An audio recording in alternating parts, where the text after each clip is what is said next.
ভালো করে পাটে। বেয়াদব মহিলা, শুধু আমার ঘরে বসে বসে খেতে পারিস, কাজের কাজ একটাও করতে পারিস না।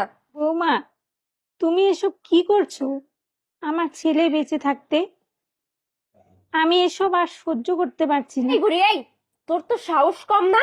তোর সহ্য হয় কি না হয় এটা আমার দেখার বিষয় না, যেটা করতে বলছে সেটা কর, না দেবো না একদম। উফ জান, তুমিও না কি করছো, এগুলা রাখো না। আরে বাদ দাও তো। আমি না বিরক্ত হয়ে যাচ্ছি দিন দিন।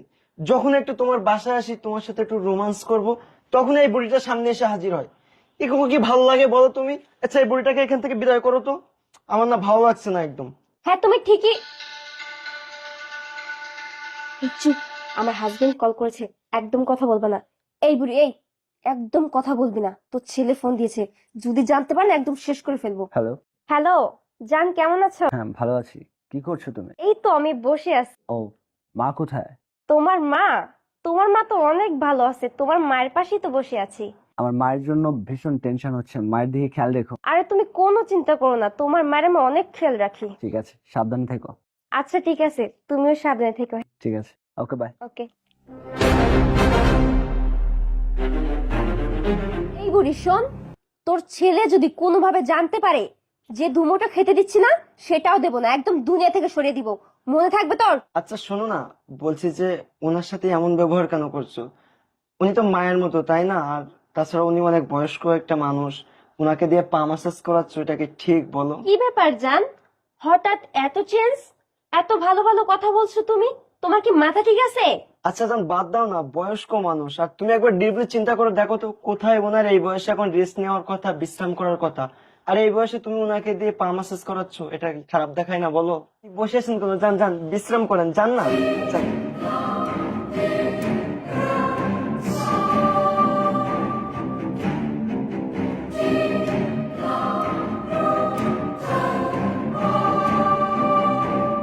আচ্ছা তোমার কি হয়েছে বলো তো, আমি তো কিছুই বুঝতে পারছি না। জান, আমার না কেমন জানি ভয় লাগতেছে।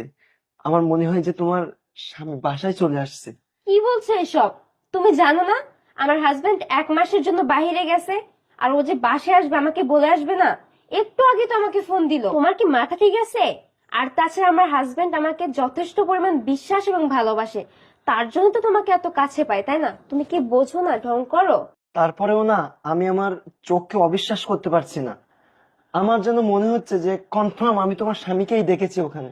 আচ্ছা ঠিক আছে, তুমি যেহেতু এত করে বলছো আমি দেখে আসছি, দেখি তুমি সত্যি বলছো নাকি মিথ্যা। তোমার জন্য না শান্তি মতো একটু রোমান্সও করতে পারি না। আমার কথা বিশ্বাস হচ্ছে না তো, যাও নিজের চোখে দেখে এসো। থাকো। এখানে বসো। কি করছো তুমি এসব? বাবা, তুই কখন আসলি? আর আমি কি করব? আমি তো ঘরেই ছিলাম। হ্যাঁ, দেখো, আমি তোমার ছেলে, তুমি আমাকে মিথ্যা বলো না। আমি এতদিন পর বাসায় এসে যেটা দেখলাম, সেটা দেখে আমার মাথায় এক আকাশ ভেঙে পড়েছে। আর তুমি আমাকে বলছো তুমি রান্নাঘরে ছিলে, তুমি ঘরে ছিলে। তুমি আমাকে মিথ্যে বলছো মা, কেন? ওর ভয়ে? আর তুমি কোনো কথা বলবে না। অনেক সহ্য করেছো তুমি, আমাকে কেন জানাও না তুমি? তোমার উপরে এত অন্যায় হচ্ছে, এত অবিচার হচ্ছে, তুমি কেন জানোনি? আমাকে কারো জানানোর প্রয়োজন মনে করোনি তুমি? আমি না তোমার ছেলে? না রে বাবা, থাক না, এসব বাদ দে। আমার অনেক বয়স হয়ে গেছে তো।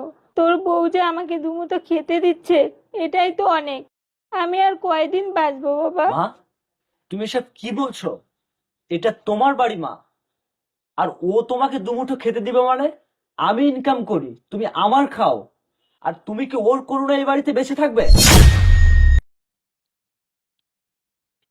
আরে তুমি কখন আসলে? আমি এইমাত্র আসলাম। আর তুমি আসবে আমাকে একটা কল করে আসবে না? তাহলে আমি তোমার জন্য ভালো মন্দ রান্না করে রাখতাম, না জানি 1 মাস কি খেয়েছো না খেয়েছো। আসো, ফ্রেশ হও, আসো। হ্যাঁ, তুমি ঠিকই বলেছো। 1 মাস কি খেয়েছি না খেয়েছি, ঠিক বলেছো তুমি। আর ফ্রেশ হব, একটু পরে ফ্রেশ হবো। এতদিন পরে আসছি বাড়িতে, মায়ের সাথে একটু কথা বলি, একটু পরে ফ্রেশ হই। আরে কি ব্যাপার, এখনো আসতেছে না কেন?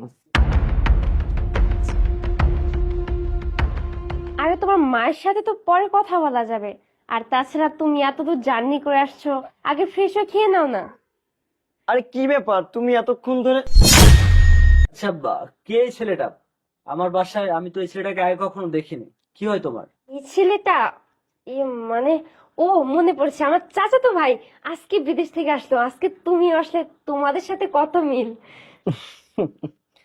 ও আচ্ছা, চাচাতো ভাই।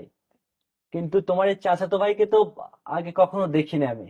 আর তুমি একটা জিনিস খেয়াল করে দেখো, আমি একটা মাস বাইরে, আর তোমার চাচাতো ভাই আজকে বিদেশ থেকে সোজা ডিরেক্ট তোমার বাড়িতে চলে আসলো।